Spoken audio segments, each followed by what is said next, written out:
તો સર આ તો મને મારા માટે પણ એક નવી જાણકારી થઈ ગઈ આજે.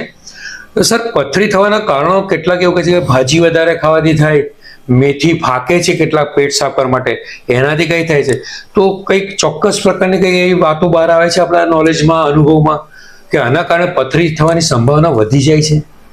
હા, એટલે આમાં ડાયટનું હોય છે થોડું.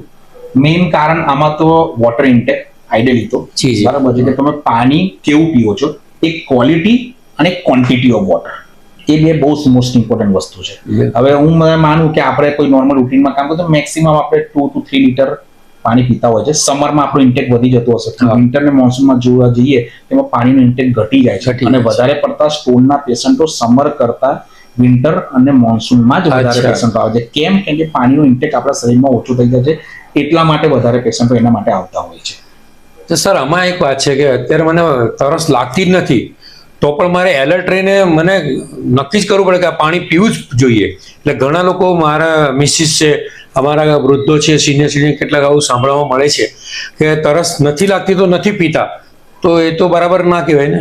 ના, એવું ના કહેવાય. પણ હા, હું એવું માનું છું કે minimum 4 to 5 litre water intake પાણીની ઈચ્છા હોય, એટલે તરસ લાગી હોય કે ન લાગી હોય, આઈડિયલી પીવું જોઈએ. હું એવું કોઈ જગ્યાએ બુકમાં નથી વાંચ્યું કે કોઈ પણ જગ્યાએ આ સુધી સર્વે નથી કે વધારે પાણી પીવાથી આ વ્યક્તિને નુકસાન થઈ ગયું. અચ્છા, બરાબર છે. વધારે પાણી પીવાથી 2-3 ફાયદા છે. એક, વોટર ઇન્ટેક વધારે લેવાથી એક પહેલી વસ્તુ સ્ટોન ભવિષ્યમાં નહીં બને જી. પ્લસ બીજી વસ્તુ તમને કબજિયાત, જેને કોન્સ્ટિપેશન કહેવાય, એ નહીં થાય વધારે પીવાથી. અને બીજું વસ્તુ ઘણા પેલા કહેવાય ને કે આપણે કોસ્મેટિકલી વિચારવા જઈએ તો વધારે પાણી પીવાથી સ્કિન પર ને બધા પર ગ્લો વધારે આવે છે. બિલકુલ.